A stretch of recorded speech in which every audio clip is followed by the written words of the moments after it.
Nós vamos abrir agora a palavra de Deus no livro de Números, capítulo 21. Semana passada nós vimos do verso 1 ao verso 9 a derrota do rei de Arade e a serpente de bronze. E hoje nós vamos ver algumas batalhas que Israel começou a ter pelo caminho, porque eles agora vão entrar na terra da promessa. Do verso 10 até o final do capítulo, Números 21. Então partiram os filhos de Israel e se acamparam em Obote. Depois partiram de Obote e se acamparam em Ijé-Abarim, no deserto que está de fronte de Moabe para o nascente. Dali partiram e se acamparam no vale de Zered. E dali partiram e se acamparam na outra margem do Arnon, que está no deserto que se estende no território dos amorreus. Porque o Arnon é o limite de Moabe, entre Moabe e os amorreus. Pelo que se diz no livro das guerras do Senhor, Vaeb em Sufa e os vales de Arnon e o declive dos vales, que se inclina para a sede de Ar e se encosta aos limites de Moabe. Dali partiram para Beer. Este é o poço do qual disse o Senhor a Moisés: ajunta o povo e lhe darei água. Então cantou Israel este cântico: brota, ó poço, entoai-lhe cânticos, poço que os príncipes cavaram, que os nobres do povo abriram, com o cetro, com os seus bordões. Do deserto partiram para Matana, e de Matana para Naliel, e de Naliel para Bamote, de Bamote ao vale que está no campo de Moabe, no cimo de Pisga, que olha para o deserto. Então Israel mandou mensageiros a Seom, rei dos amorreus, dizendo: deixa-me passar pela tua terra. Não nos desviaremos pelos campos nem pelas vinhas, as águas dos poços não beberemos, iremos pela estrada real, até que passemos o teu país. Porém Seom não deixou passar Israel pelo seu país, antes reuniu todo o seu povo, e saiu ao encontro de Israel ao deserto, e veio a Jaza e pelejou contra Israel. Mas Israel o feriu a fio da espada e tomou posse de sua terra, desde Arnon até Jaboque, até os filhos de Amon, cuja fronteira era fortificada. Assim Israel tomou todas essas cidades dos amorreus e habitou em todas elas, em Hesbom e em todas as suas aldeias. Porque Hesbom era a cidade de Seom, rei dos amorreus, que tinha pelejado contra o precedente rei dos Moabitas, de cuja mão tomara toda a sua terra até o Arnon. Pelo que dizem os poetas: vinde a Hesbom, edifique-se e estabeleça a cidade de Seom, porque fogo saiu de Hesbom e chama da cidade de Seom, e consumiu a Ar de Moabe e os senhores dos altos de Arnon. Ai de ti, Moabe, perdido estás, povo de Quemos, entregou os seus filhos como fugitivos e as suas filhas como cativas a Seom, rei dos amorreus. Nós os assenteamos, estão destruídos desde Hesbom até Dibom, e os assolamos até Nofa, e com fogo até Medbar. Assim Israel habitou na terra dos amorreus. Depois mandou Moisés espiar a Jazer. Tomaram as suas aldeias e desapossaram os amorreus que se achavam ali. Então voltaram e subiram o caminho de Bazã, e Og, rei de Bazã, saiu contra eles, e todo o povo, ele e todo o povo, a peleja em Edrei. Disse o Senhor a Moisés: não o temas, porque eu o dei na tua mão, a ele e a todo o seu povo, e a sua terra, e far-lhe-ás como fizeste a Seom, rei dos amorreus, que habitava em Hesbom. De tal maneira o feriram, a ele e a seus filhos, e a todo o seu povo, que nenhum deles escapou, e lhe tornaram posse da terra. Vamos orar ao Senhor, irmãos. Bendito Deus, diante da tua palavra, Senhor, que já está tão longe de nós, da nossa compreensão, porque é uma geografia completamente distinta da nossa. Povos que não mais existem, cidades que já passaram. Mas tudo isso já nos ensina, Senhor, que se não existem mais, se já passaram, é porque o Senhor derrotou os inimigos da tua igreja. Então hoje também, por meio da pregação, pelo poder de Cristo, derrota cada um dos nossos inimigos, Satanás, o mundo e o pecado, a fim de que possamos caminhar para Jerusalém celestial. Abençoa, Senhor Deus, este pregador, apesar da incapacidade, Senhor. Fortifica-o, Senhor Deus, e dá-me condições de ir até o fim desse sermão. Abençoando, Senhor Deus, também o espírito de cada um dos irmãos aqui, pelo teu espírito, a fim de que a palavra seja testificada e traga renovo, exortação e glorificação ao teu nome. Amém. Nós temos acompanhado a caminhada de Israel pelo deserto e temos visto, pelo menos nas últimas vezes que acompanhamos a caminhada, que é uma caminhada dura e que cada passo que Israel dava ali no deserto era uma grande dificuldade. Muitas vezes o problema era com o inimigo. Nós vimos agora há pouco, capítulo 20, que Edom, que era primo, né, que é da descendência de Esaú, um povo que tem o nome de Edom, mas é da descendência de Esaú, irmão de Jacó, consequentemente primo do povo de Israel, não permitiu que Israel passasse por um caminho que era, né, as portas de Canaã. Você imagina qual é o sentimento do povo de Deus, 39 anos rodeando o deserto, e quando eles estão às margens da terra prometida, faltava só um país, né? Você só precisava passar aquele país, era um caminho fácil, tranquilo. É pedido isso com gentileza, com educação, né? Mostrando que o Senhor tem abençoado Israel, e o seu primo, alguém da sua família, lhe nega a passagem. Vimos que o problema não era um problema de família, né? Mas um problema entre famílias. Porque apesar de serem primos, eles não eram mais parte da mesma família espiritual. Porque Esaú se apartou do Senhor, e Israel seguiu os caminhos do Senhor.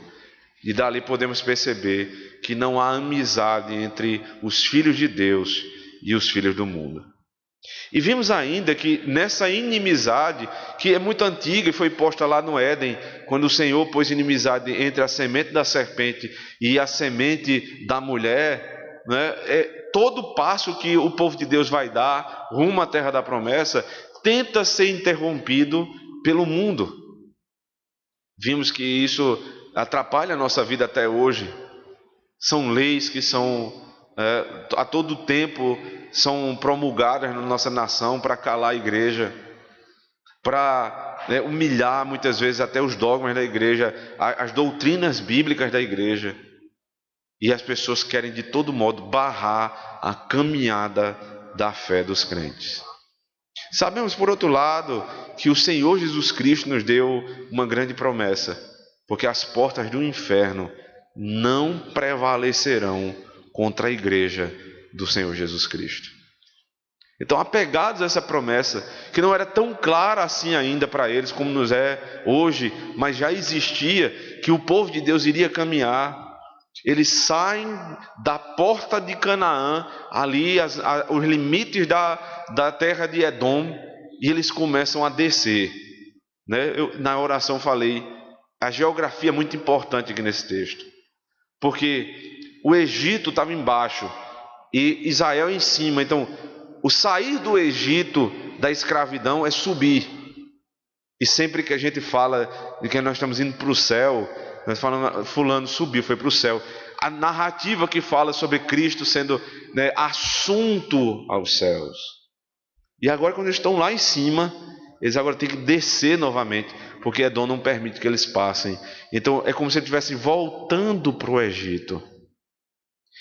Lembre-se que muitas vezes a reclamação do povo era justamente essa. Nós queremos voltar para o Egito porque o Senhor nos trouxe para cá para matar de fome e de sede. E eles agora estão voltando, como se Deus tivesse desistido, né, de salvar o seu povo. Mas no meio do caminho, o Senhor dá outra jornada para eles. Eles voltam a tomar o caminho do norte. Eles vão voltar a subir, agora por outra entrada. E vários povos precisam ser traspassados pelo povo de Deus. Só que agora a narrativa ela se divide em duas partes, observe comigo. Se você perceber, verso 10 até o verso 12, né, e 13 também, há uma sequência de partidas, ou seja, eles passam por um lugar e eles partem para outro lugar. Ou seja, esse povo por onde eles passavam, né, não foi como Edom, eles permitiam que Israel passasse. Mas mais adiante, quando eles vão chegar nos amorreus, né, lá no verso 21, a Seom, rei dos amorreus, depois a Og, rei de Bazã, eles vão ter problemas. Eles não vão conseguir passar sem luta. Eles não vão conseguir passar sem luta. Existem passos na fé que são dados em paz. E você caminha em santificação com certa tranquilidade. Mas existem outros passos que precisam ser dados com muita luta. Por isso o Senhor nos diz, porque existem pecados que precisam ser tratados com jejum e oração, porque a luta é maior. Existem cidades que vão ser conquistadas tranquilamente. Existem áreas da nossa vida que são completamente, estão sob controle, poderíamos dizer assim. E nós conseguimos lidar com as tentações. Mas outras lutas são difíceis e precisam ser guerreadas de frente a frente.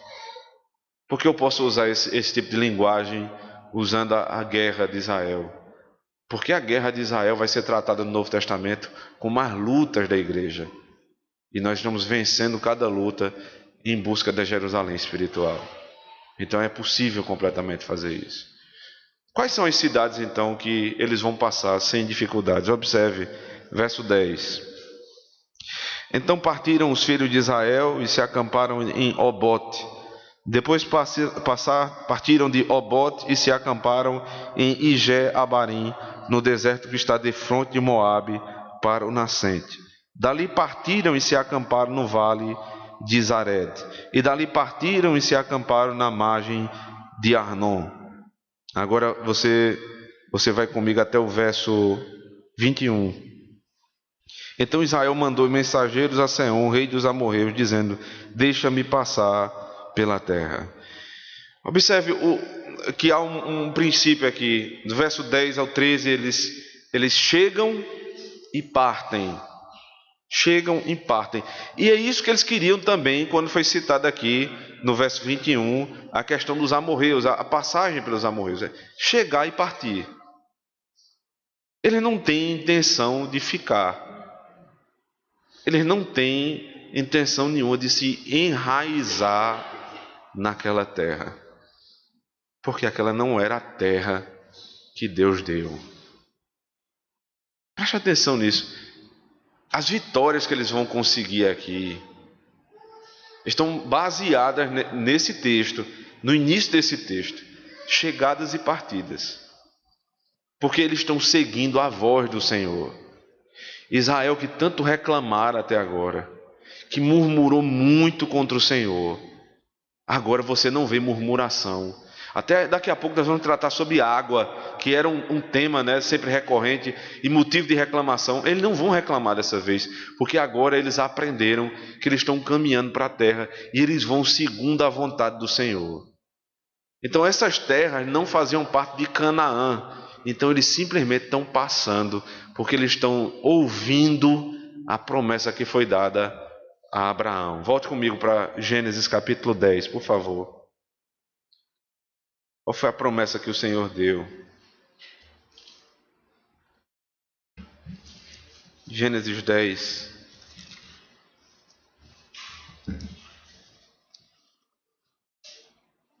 Verso 15. Canaã gerou a Sidom. Seu primogênito é e a Et, e aos Jebuseus e aos Amorreus, aos Gigazeus, aos Eveus, aos Arqueus, aos Sineus, aos Arvadeus, aos Emareus e aos Ramateus.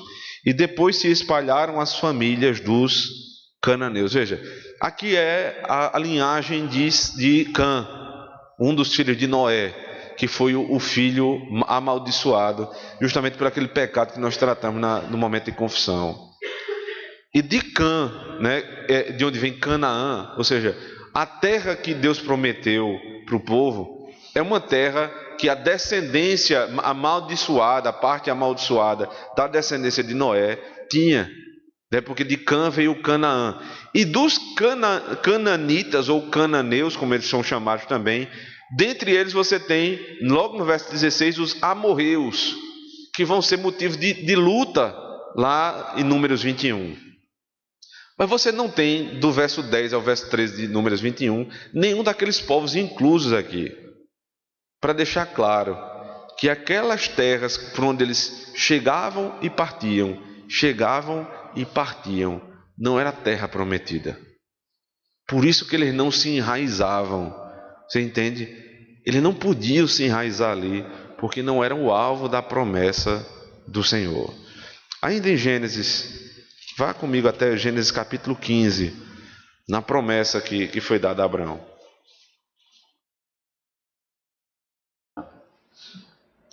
Ao pôr do sol, verso 12, caiu profundo sono sobre Abraão, e grande pavor e cerradas trevas o acometeram.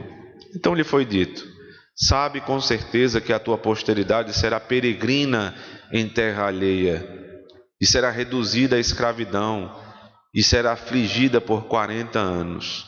Mas também eu julgarei a gente que tem de sujeitar-se, e depois sairão com grandes riquezas. E tu irás para os teus pais em paz, serás sepultado em ditosa velhice. Na 4ª geração tornarão para aqui, porque não se encheu ainda a medida da iniquidade dos amorreus. Veja, a medida da iniquidade. Quando é que o povo de Deus vai destruir os amorreus? Quando a medida da iniquidade, ou seja, o pecado deles, chegar no limite que Deus suporta. Preste atenção nisso. O fato de alguém viver em pecado e não ter chegado ainda o castigo, não é porque Deus é complacente com o pecado, é porque a medida da iniquidade não se consumou ainda. Porque quando chega no limite do Senhor, Ele castiga aquele ímpio. Quando você assistir televisão e vê um jornal e vê as pessoas defendendo absurdos, e a gente fica pensando, por que Deus não faz nada, né? Por que Deus não está fazendo nada? Ele está fazendo. Primeiro Ele está fazendo, muita coisa tem acontecido. Mas não é só isso, não. A medida da iniquidade deles. É terrível quando uma nação chega na medida da iniquidade do Senhor. Eles estão perdidos. Porque o peso da mão de Deus é muito grande. Então não chegou ainda a medida da iniquidade dos amorreus. Vai chegar em Números 21, verso 17. E sucedeu que, posto o sol, houve densas trevas, e eis um fogareiro fumegante, uma tocha de fogo, que passou entre aqueles pedaços. Naquele mesmo dia fez o Senhor aliança com Abrão, dizendo: a tua descendência dei esta terra, desde o rio do Egito até o rio Eufrates. Veja, lembre que há pouco tempo você tem uma discussão entre Abrão e Ló, né? E Ló, por conta de terra, e Abraão diz: Ló, você vá para a terra que você quiser. Ele acaba em Sodoma e Gomorra, onde ele vai ter sérios problemas. E Abraão, que não vivia pelo que tem, mas pelo que crê, ele permitiu que fosse para o melhor lugar, aparentemente. E agora vem a promessa do Senhor para renovar a palavra dele. A terra que eu te dei é toda a terra. Toda a terra é tua. Que terra é essa? Ele vai explicar agora, verso 19. O queneu, o quenezeu, o Cadmoneu, o Eteu, o Ferezeu, os Refaíns, veja agora, o Amorreu, o Cananeu, o Girgazeu e o Jebuseu. Quem Deus deu esse povo? Então, por que Israel não vai lutar com aqueles primeiros povos citados lá em Números 21? Porque Deus não deu aquela terra. E ele disse a Abraão: a tua descendência será peregrina sobre a terra. Se você for comigo agora para Hebreus capítulo 11. Alguém já disse que Hebreus é um pequeno Antigo Testamento no Novo Testamento. Seria como que uma explicação do Antigo Testamento. No verso 8 do capítulo 11, o autor da carta diz assim: pela fé, Abraão, quando chamado, obedeceu a fim de ir para um lugar que devia receber por herança, e partiu sem saber onde ia. Pela fé peregrinou na terra da promessa como em terra alheia, habitando em tendas, com Isaque e Jacó, herdeiros com ele da mesma promessa. Porque aguardava a cidade que tem fundamentos, da qual Deus é o arquiteto e edificador. Pela fé também a própria Sara recebeu poder para ser mãe, não obstante o avançado de sua idade, pois teve por fiel aquele que lhe havia feito a promessa. Por isso também de um, aliás já amortecido, saiu uma posteridade tão numerosa como as estrelas do céu, e inumerável como a areia que está na praia do mar. Todos estes morreram na fé, sem ter obtido as promessas, vendo-as, porém, de longe, saudando-as e confessando que eram estrangeiros e peregrinos sobre a terra. Quem eram eles? Estrangeiros e peregrinos sobre a terra. Ele está falando isso para a igreja do Novo Testamento. Então, a leitura de Números 21, nos primeiros versículos, que tem como que uma tônica, um refrão: chegaram e partiram, chegaram e partiram, de terras que não estavam dentro daquele mapa que Deus disse: essa é a tua terra. Era para dizer: aqui não é o lugar do meu povo. Nós, como crentes da Nova Aliança, precisamos entender, irmãos, nossas chegadas e partidas, e por onde você passa, porque eles viam isso. Ali eles passavam por terras ricas, rios, são citados rios ali, onde tem rio, a prosperidade, a riqueza, as pessoas vivendo aparentemente bem, e o povo de Deus não tinha um lugar para reclinar a cabeça. Eles passavam de lugar em lugar, vendo riqueza, prosperidade e aparentemente muita alegria, mas Deus disse: aqui não é o teu lugar. Para ficar claro, o meu povo é peregrino no deserto. O meu povo não é o povo do deserto, mas ele está passando pelo deserto. Assim, irmãos, somos tentados todos os dias.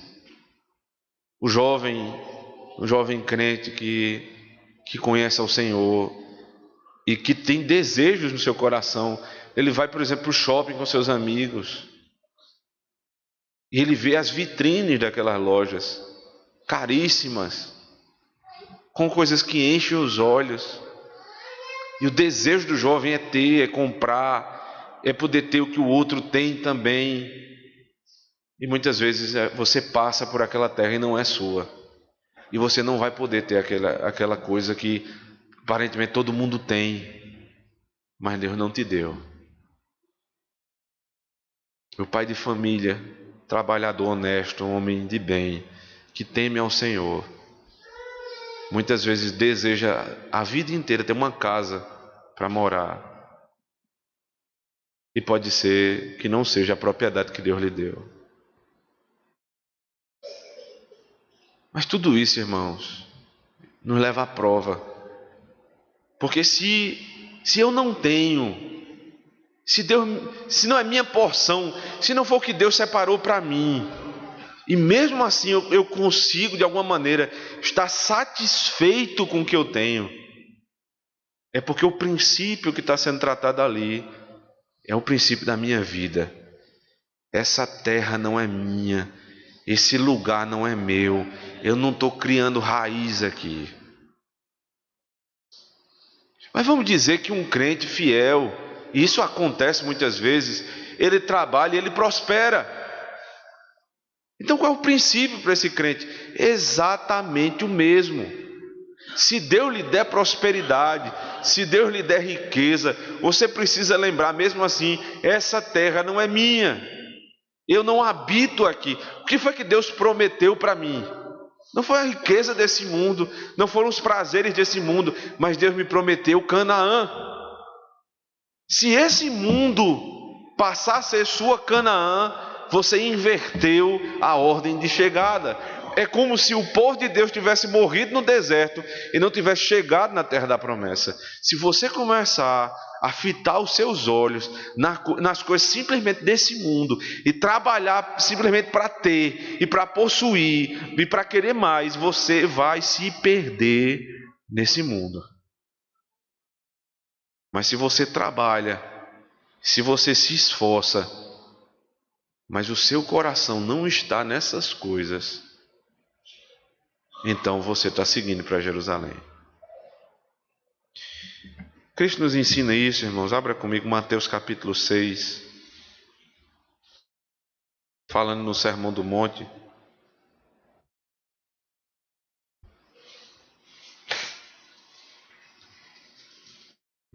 Verso 19. Não acumuleis para vós outros tesouros sobre a terra, onde a traça e a ferrugem corroem, e onde ladrões escavam e roubam. Mas ajuntai para vós outros tesouros no céu, onde traça nem ferrugem corrói, e onde ladrões não escavam nem roubam. Porque onde está o teu tesouro, aí estará também o teu coração. Parece que Jesus começa o texto dizendo que você não pode acumular riqueza, né? Simplesmente. Não acumuleis riqueza para vós outros sobre a terra. Parece que é taxativo. Acumular riqueza é pecado. Mas ele vai explicar o que é isso no final. Onde está o teu tesouro? Ou seja, qual é a tua riqueza? Não acumule riqueza da terra no teu coração. Não coloque o teu coração nessas riquezas, porque senão você estava aqui concluindo que o crente rico é um crente em pecado. Isso não está certo. Então, o que é que Cristo está dizendo aqui?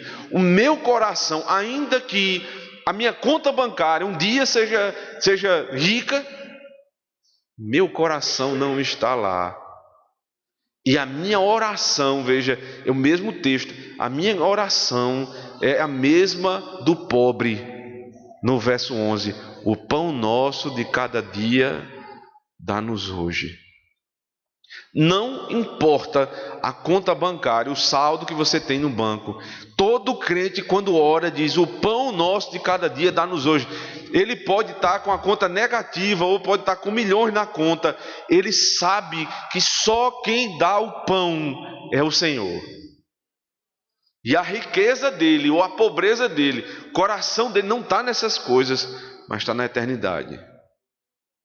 E aqueles que colocam seu coração nessas coisas? Cristo vai falar logo em seguida, verso 22. São os olhos a lâmpada do corpo. Se os teus olhos forem bons, todo o teu corpo será luminoso. Se, porém, os teus olhos forem maus, todo o teu corpo estará em trevas. Portanto, caso a luz que em ti há sejam trevas, que grandes trevas serão. Ninguém pode servir a dois senhores, porque ou há de aborrecer-se de um e amar o outro, ou se devotará a um e desprezará o outro. Não podeis servir a Deus e as riquezas, a Deus e a Moloque, a Deus e a idolatria. Não pode ser assim. Você fica claro aqui, a quem você serve, a quem você ouve. Enquanto o povo de Deus reclamou na passagem, pelo deserto, eles simplesmente entravam em confusão com o próprio Deus. Mas quando eles ouviram a voz do Senhor, deitavam um certo tempo naquele lugar, mas não habitavam, passavam adiante, porque eles estavam progredindo em santificação. Porque a vida do crente é assim, a igreja é assim. Momentos que você está caminhando fortemente, passando pelas dificuldades, e outros momentos que você tem uma dificuldade a ser travada maior. Mas o importante é, não coloque, né, a tua raiz ou os teus olhos fitos nesse mundo. Volta comigo lá para o livro de Números. No verso 13 ele vai dizer: E dali partiram e se acamparam na outra margem de Arnon, que está no deserto que se estende do território dos amorreus, porque Arnon é o limite de Moabe, entre Moabe e os amorreus. É bom lembrar que é Moabe e o que são os amorreus. Moabe e Amon são filhos de Ló. Vocês lembram da história? Porque Ló, quando saía de Sodoma e Gomorra, a mulher dele tinha morrido, né? Ela olhou para trás, morreu. E naquele momento ali, as duas filhas de Ló tiveram uma trágica ideia. Para perpetuar a descendência de Ló, embriagaram o pai, e uma se deitou com o pai num dia e a outra se deitou com o pai no dia seguinte. E elas engravidaram. E quem veio a ser os filhos quem vieram a ser os filhos dessa união incestuosa? Amon e Moabe.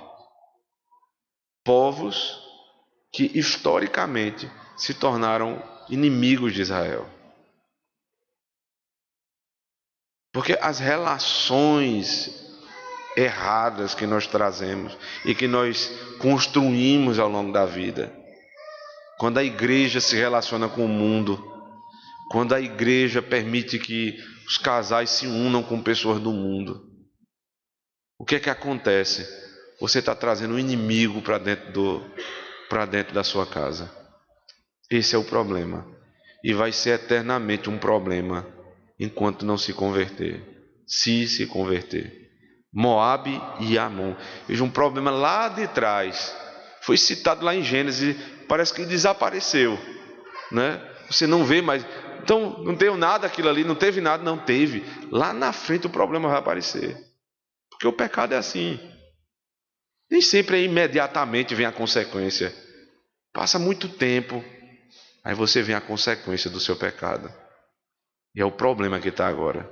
Eles precisam chegar na terra da promessa, mas quem está lá? Amon e Moabe, porque vieram de uma união incestuosa.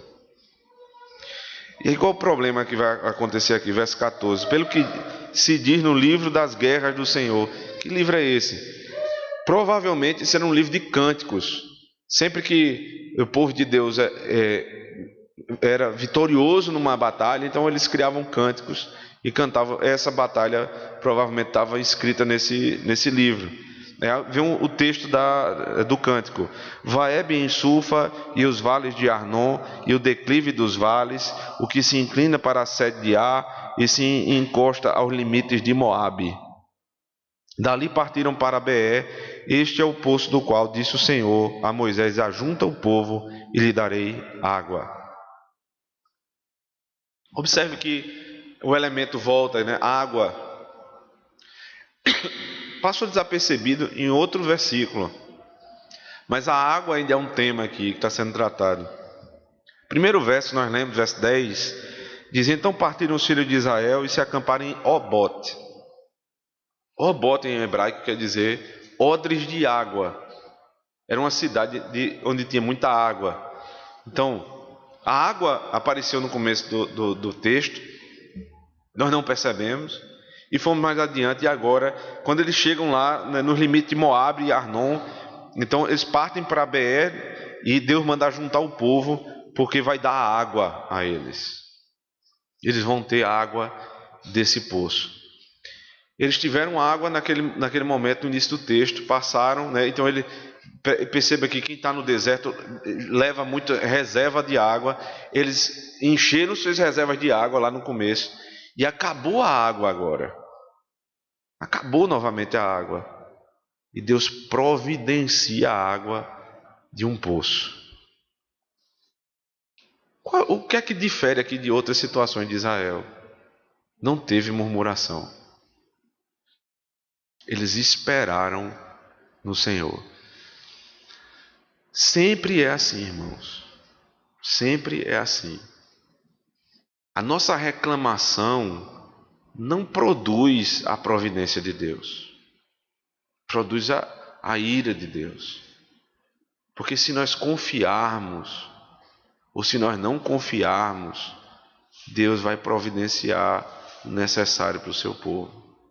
A questão é, Ele vai me dar em gratidão do meu coração, ou Ele vai me dar para mostrar a impiedade no meu coração? Porque Ele sempre deu água. Agora Ele dá água com alegria. Quando Deus tem lhe dado bênçãos, Ele tem lhe dado para mostrar que Ele é fiel e você é infiel, ou Ele tem lhe dado em gratidão? Observe que aqui, quando Deus ajunta o povo, verso 16, Ele darei água. Ele anuncia que vai dar água. Não houve pedido para isso, mas Ele anunciou: eu vou dar água, ajunte o povo. Aí o verso 17: então cantou Israel este cântico: brota, ó poço, entoai-lhe cânticos, poço que os príncipes cavaram, que os nobres do povo abriram, com o cetro, com os seus bordões. Veja só, eles cantam. Das outras vezes eles reclamam e choram e dizem que querem voltar para o Egito, mas agora, quando é ingratidão, eu canto em gratidão. Eu não reclamo, simplesmente porque eu estou baseado na promessa: Deus vai me dar água. Agora tem um detalhe: a água não vai brotar do chão sozinha, porque o texto disse no verso 18: poços que os príncipes cavaram com os seus bordões. O que foi que aconteceu aqui? Eles estão no deserto, mas eles não estão aqui na praia, estão no deserto. Então, como é que você vai cavar um poço aonde no deserto?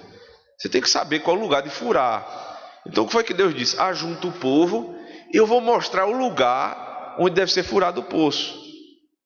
E aí vieram os 10 anciãos de Moisés, de Israel, e eles, com os cetros, que vocês já conhecem, os cetros que foram dados a eles para guiar o povo, eles batem na terra, furam a terra e jorram a água do chão. Porque um princípio aqui vai ser dado. O Senhor vai mostrar, o Senhor vai apresentar o trabalho, mas a parte que me cabe, eu tenho que fazer. Deus não vai acordar por você amanhã de manhã.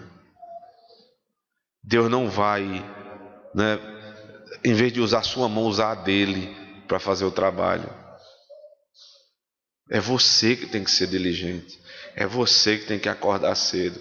É você que muitas vezes vai ter que dormir tarde. É você que muitas vezes vai ter que se esforçar. Isso aí é sua parte. Deus lhe deu saúde e trabalho para que você seja trabalhador. Agora, quem diz onde está o poço? Quem diz para o comerciante onde está o cliente? Quem diz como encontrar o cliente, o bom negócio? Quem diz o médico como encontrar a doença, o diagnóstico? É a ciência, simplesmente. Confiamos nisso? Quem diz é o engenheiro a melhor forma de fazer, o arquiteto a criatividade? Quem dá essas habilidades, senão o Senhor? Cavar o poço é da nossa parte. Observe também, irmãos, que agora não é Moisés que cava o poço. ou que fura com o seu bordão, mas são os anciãos. Porque está havendo uma transição aqui. Moisés foi informado já no capítulo anterior que Moisés vai morrer.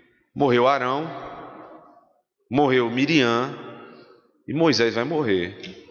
Então, em toda essa narrativa, você só vai ver o nome de Moisés lá no final.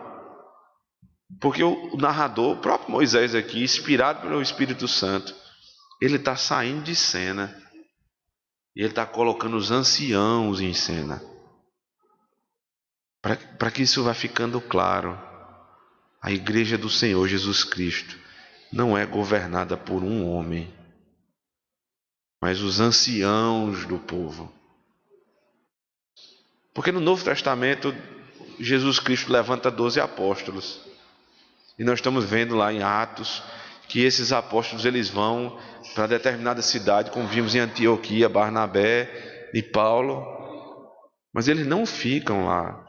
No capítulo posterior, nós vamos ver em seguida, Atos capítulo 14, os apóstolos estão saindo também. Eles estão constituindo presbíteros para cada igreja, elegendo presbíteros, e eles estão saindo de cena. Porque não é um homem que toma conta da igreja, mas é um colegiado. E para não ficar dúvida, a palavra ancião, aqui do Novo Testamento, é justamente a palavra que é transliterada para o português em grego, presbiteroi. Os presbíteros são os anciãos da igreja. O Senhor está fazendo a igreja caminhar. Mas como sempre, não é do agrado de Satanás que isso aconteça. Então começam as guerras. A partir do verso 21, observe. Então Israel mandou mensageiros a Seom, rei dos amorreus, dizendo: deixa-me passar pela tua terra. Não nos desviaremos pelos campos, nem pelas vinhas, as águas dos poços não beberemos. Iremos pela estrada real até que passemos o teu país. Porém Seom não deixou passar Israel pelo seu país, antes reuniu todo o seu povo e saiu ao encontro de Israel ao deserto, e veio a Jaza e pelejou contra Israel. Mas Israel feriu a fio da espada e tomou posse de sua terra, desde Arnon até o Jaboque, até os filhos de Amon, cuja fronteira era fortificada. Assim Israel tomou todas estas cidades dos amorreus, e habitou em todas elas, em Hesbom e em todas as aldeias, porque Hesbom era a cidade de Seom, rei dos amorreus, que tinha pelejado contra o precedente rei dos moabitas, de cuja mão tomara toda a sua terra até Arnon. Já a importância da geografia bíblica aqui nesse texto. Vá comigo agora para Deuteronômio capítulo 2, por favor.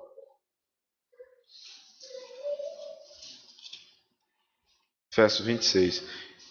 Deuteronômio, alguns autores consideram que Deuteronômio está para o Pentateuco, como João está para os evangelhos. Porque é uma explicação teológica de muita coisa que aconteceu até agora. Veja que vai ser narrado novamente a mesma história, mas agora com princípios teológicos. Deuteronômio 2, a partir do verso 26. Então mandei mensageiros desde o deserto de Kedmot a Seom, rei de Hesbom, com palavras de paz, dizendo: deixa-me passar pela tua terra, somente pela estrada irei, não me desviarei para a direita nem para a esquerda. A comida que eu coma vender-me-ás por dinheiro, e dar-me-ás também por dinheiro a água que beba, tão somente deixa-me passar a pé. Como fizeram comigo os filhos de Esaú, que habitam em Seir, e os moabitas que habitam em Ar, até que eu passe o Jordão, a terra que o Senhor nosso Deus nos dá. Mas Seom, rei de Hesbom, não nos quis deixar passar por sua terra, porquanto o Senhor, teu Deus, endurecera o seu espírito e fizera obstinado o seu coração, para tu dar nas mãos, como hoje se vê. Disse-me, pois, o Senhor: eis aqui tenho começado a dar-te Seom a sua terra, passa a desapossá-la, para lhe ocupares o país. Então o Senhor saiu-nos ao encontro, ele e todo o seu povo, a peleja em Jaza, e o Senhor nosso Deus nulo entregou, e o derrotamos a ele, e aos seus filhos, e a todo o seu povo. Qual é o caráter teológico que é dado aqui? Observe o verso 30. Porquanto o Senhor teu Deus endurecera o seu espírito e fizera obstinado o seu coração para tu dar nas mãos, como hoje se vê. Não é simplesmente porque ele não queria, é porque Deus endureceu o coração dele. Você se lembra do que aconteceu lá com Faraó? Faraó tinha um coração duro, mas a narrativa diz que Deus endureceu o coração de Faraó. Esse homem tinha um coração endurecido pelo próprio Deus.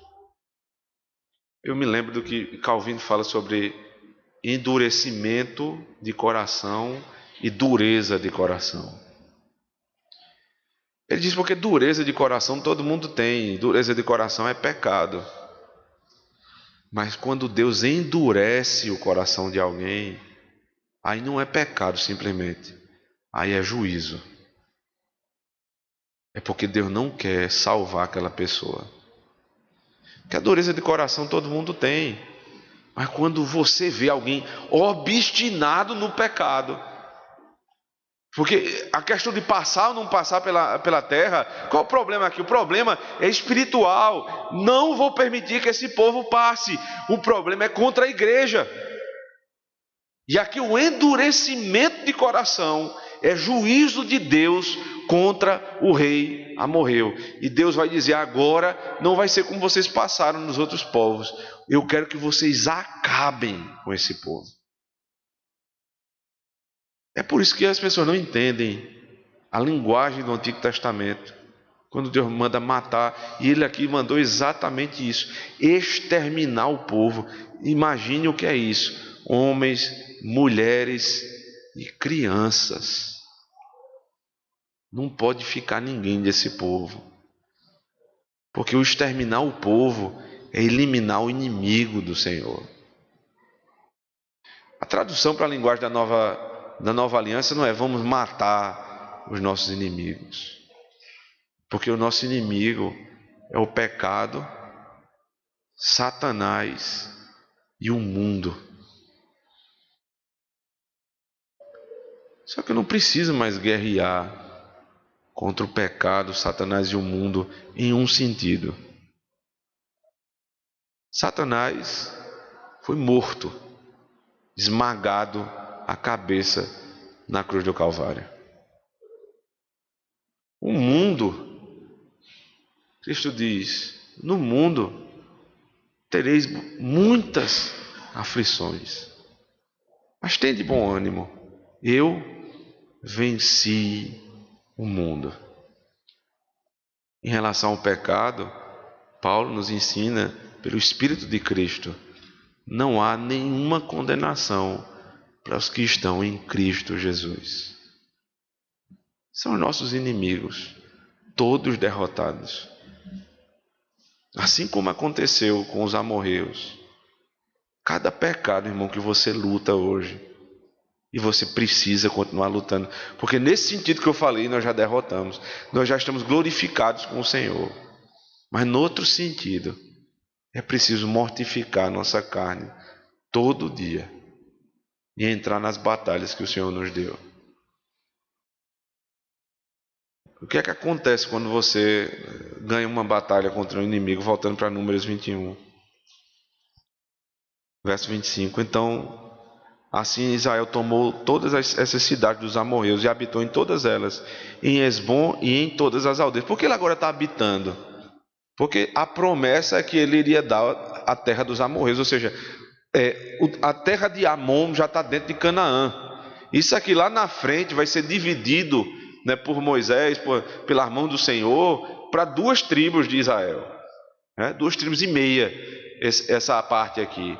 Então realmente agora eles podem habitar. Eles deram o primeiro passo na terra da promessa, ainda aquém do Jordão, não atravessaram o Jordão, mas eles estão na porta ali da terra da promessa. É meu lugar. E veja o que tinha acontecido antes disso, verso 26. Porque Hesbom era a cidade de Seom, rei dos amorreus, que tinha pelejado contra o precedente rei dos moabitas, de cuja mão tomara toda a sua terra até Arnon. Ou seja, essa terra que agora é de Israel, que antes era dos amorreus, já tinha sido dos moabitas. Os moabitas perderam para os amorreus e os amorreus perderam agora para o povo de Deus. Aí Matthew Henry diz assim: porque, meu irmão, promessa de Deus pode passar de mão em mão, mas ninguém toma da mão do crente. As promessas do Senhor são assim. O que é teu, o que Deus te prometeu, passa de mão em mão. Mas quando chega na tua, ninguém toma. O que Deus prometeu para o seu povo, ninguém toma. A última das batalhas, verso 31. Assim, Israel habitou na terra dos amorreus. Depois mandou espiar Jazer. Tomaram as suas aldeias e desapossaram os amorreus que se achavam ali. Então voltaram e subiram o caminho de Bazã. E Og, rei de Bazã, saiu contra eles, ele e todo o seu povo, a peleja com Edrei. Disse o Senhor a Moisés, veja, só agora o nome de Moisés está aparecendo: não temas, porque eu hei de dar na tua mão a ele e a todo o seu povo e a sua terra, e far-lhe-ás como fizeste a Seom, rei dos amorreus, que habitava em Hesbom. De tal maneira o feriram a ele e a seus filhos. Os filhos dos crentes não tomam os filhos dos ímpios, são nossos inimigos. Todo o seu povo, que nenhum deles escapou, e lhe tomaram posse da terra. A primeira vez que Israel tem terra em toda a vida. Se você é crente e nunca teve terra, nunca teve nada que você possa chamar de seu, Israel passou a vida inteira assim. E só foi ter terra de verdade, posse, quando estava na terra da promessa. Uma vez eu conversava com um pastor, um homem de Deus certamente, e ele dizia: Augusto, eu não sei se um dia Deus vai me dar uma casa própria, porque ele já tem neto e tudo, e não até hoje mora de aluguel. Será que Deus realmente separou alguns para morar de aluguel a vida inteira? Certamente, pastor. Mas lembre-se do que Cristo falou. Ele não tem preparado um kitnet na eternidade, mas uma mansão onde haveremos de habitar com Ele. Porque por essa terra você anda, passa, para, vai, volta, pode não ter nada nessa terra. Qual o problema? Eu sou peregrino aqui, eu não tenho raiz nesse mundo. Eu estou caminhando até que o último inimigo seja morto. Quando a morte for completamente exterminada da nossa vida, então tudo passa a ser nosso. Como Paulo vai dizer lá na carta aos Efésios, capítulo 1, que Deus nos deu em Cristo todas as riquezas espirituais que precisávamos. Daí, o que é que pode nos afastar de uma promessa como essa? Ainda citando Paulo, em Romanos capítulo 8,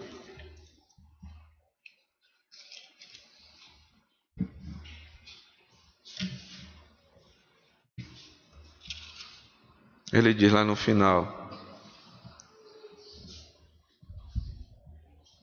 verso 35: quem nos separará do amor de Cristo? Será tribulação, ou angústia, ou perseguição, ou fome, ou nudez, ou perigo, ou espada, ou seja, guerra, luta. Como está escrito: por amor de ti somos entregues à morte o dia todo. Fomos considerados como ovelhas para o matadouro. Em todas estas coisas, porém, somos mais que vencedores. Você veja qual o contexto da vitória: de luta, fome, nudez, perigo, espada. Isso é o que está reservado para o povo de Deus. Mas em todas essas lutas, nós somos mais que vencedores. Por meio, não é por nós mesmos, por meio daquele que nos amou. Lembra-se que toda vez que eles ganham uma luta, Deus diz, porque eu entrego na tua mão, ou seja, por meio da mão do que nos amou. Porque eu estou bem certo de que nem a morte, nem a vida, nem os anjos, nem os principados, nem as coisas do presente, nem do porvir, nem os poderes, nem a altura, nem a profundidade, nem qualquer outra criatura poderá separar-nos do amor de Deus que está em Cristo Jesus, o nosso Senhor. Quem pode impedir a caminhada dos crentes, irmãos? Ninguém. Quem pode parar a igreja do Senhor Jesus Cristo? Ninguém. Sai daqui com essa certeza. Todos os teus inimigos já foram vencidos pelo Senhor Jesus Cristo. Amém. Fiquemos de